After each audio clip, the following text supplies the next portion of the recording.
The storm had come without warning. One moment, the twin suns of Velcara Prime hung peacefully in the violet sky. The next, darkness swallowed the horizon as if some cosmic predator had opened its jaws. The atmospheric processors hummed their usual rhythm in the colony's outer ring, but even their steady drone couldn't mask the approaching fury. Nara stood at the observation window of the Xenobiology Research Station, watching the clouds roll across the savannah like a living thing. She'd seen storms before, Earth storms with their familiar thunder and lightning. But this was different. This was alien.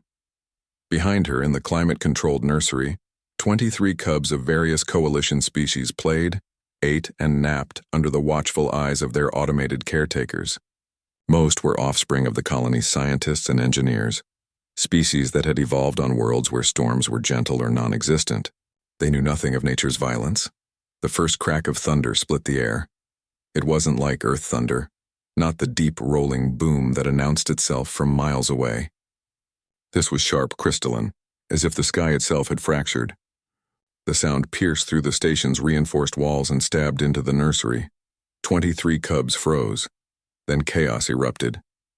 The Velthian kits scrambled for corners, their 6 legs tangling in panic. The Moran pups pressed themselves flat against the floor, their photosensitive skin flashing distress patterns.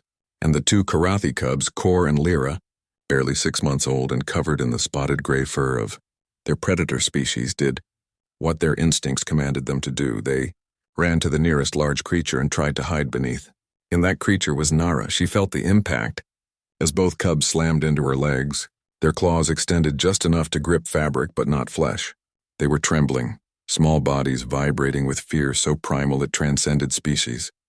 Kor pressed his face into her shin. Lyra tried to climb up her leg, whimpering in the ultrasonic range that Nara's translator implant rendered as pure terror. "Hey, hey," Nara whispered, dropping to one knee. "It's okay. It's just a storm, another crack of thunder. This one closer." Kor and Lyra pressed harder against her, and suddenly Nara understood something the xenobiologist had written volumes about but never quite captured. These cubs saw her as safety. Not as a researcher, not as an alien species. As protection, she'd read the reports. Karathi were apex predators on their homeworld, ambush hunters with reflexes that put Earth's big cats to shame. Adult Karathi stood 7 feet tall and could tear through reinforced steel with their claws. They feared nothing. But cubs? Cubs were different. Nara shifted her position and extended her arm, creating a shelter with her body. Kor and Lyra immediately crawled beneath it, pressing against her torso. She could feel their rapid heartbeats, the heat of their bodies, the desperate way they sought her warmth. "It's okay," she repeated, though she knew her words meant nothing to them. But her tone did. Her presence did. The storm intensified. Lightning flickered through the windows. Not white like Earth's, but purple and green, painting the nursery in alien colors. The thunder came in waves now, each crack followed by a rolling boom that seemed to shake the station's foundation. The automated caretakers whirred helplessly, their programming insufficient for this level of distress. Around the nursery, other cubs huddled in corners or called for parents who couldn't reach them through the storm. But Kor and Lyra stayed pressed against Nara, and gradually, impossibly, their trembling began to slow. Nara kept her arm outstretched, creating that small dome of safety. Her muscles ached. Her knee hurt where it pressed against the floor, but she didn't move. "On Earth," she said softly, "we have storms like this. When I was little, maybe your age, I was scared too. But my mother told me something." She paused as thunder cracked again. Kor flinched but didn't run. She said that storms are just the planet breathing, the sky clearing its throat. It sounds scary, but it's natural. It's just nature being loud. Lyra's whimpering faded to soft chirps. Kor's claws retracted slightly from her shirt. The storm raged for another hour. But something remarkable happened in that time. Kor and Lyra stopped shaking. Their breathing slowed, synchronized. Lyra's head drooped against Nara's side. Kor's eyes, huge amber things designed for hunting in low light, began to close. They were falling asleep. Nara marveled at it.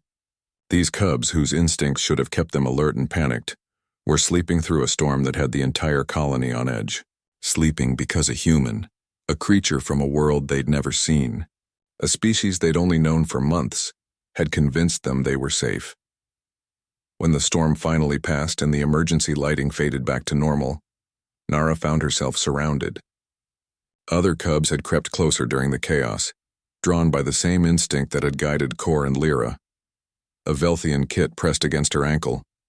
2 Moran pups huddled near her other side, and beneath her outstretched arm, Kor and Lyra slept soundly, occasionally twitching as they dreamed of whatever young predators dreamed of.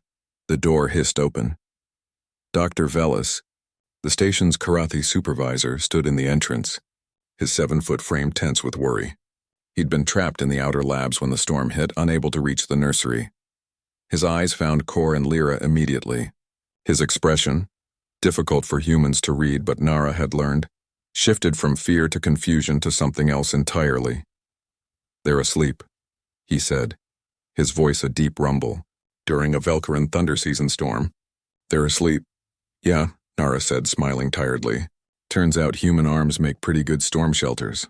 Dr. Velis approached slowly, careful not to wake the cubs. He looked at Nara for a long moment, then at his sleeping children, then back at Nara.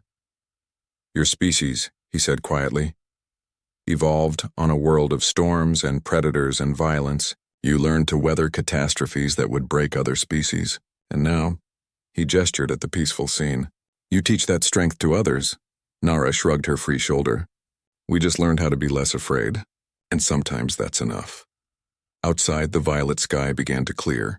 The twin suns emerged, painting the savannah in gold and amber light. And in the nursery of a colony built by a dozen species learning to live together, 2 predator cubs slept soundly beneath a human's outstretched arm, dreaming of a universe where storms were nothing to fear, because someone had showed them how to be brave.